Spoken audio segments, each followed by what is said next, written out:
Ainhoa Machí ens trasllada quina és l'última hora perquè, en efecte, les pèrdues en el camp també en són moltes. Endavant, Ainhoa, quan vulguis.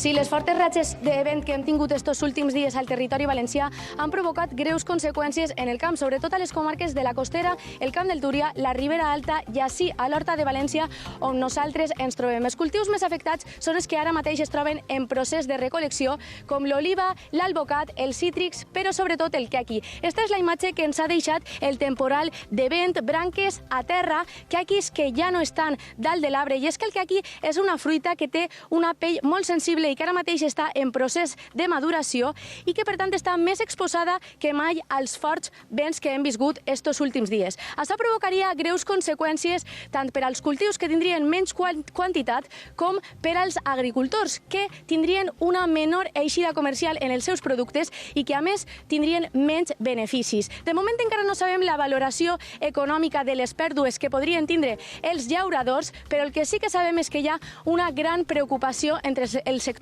agrícola de la zona. Avui, en Som de Casa, anem a poder parlar amb el responsable del caqui de l'Associació Valenciana d'Agricultura.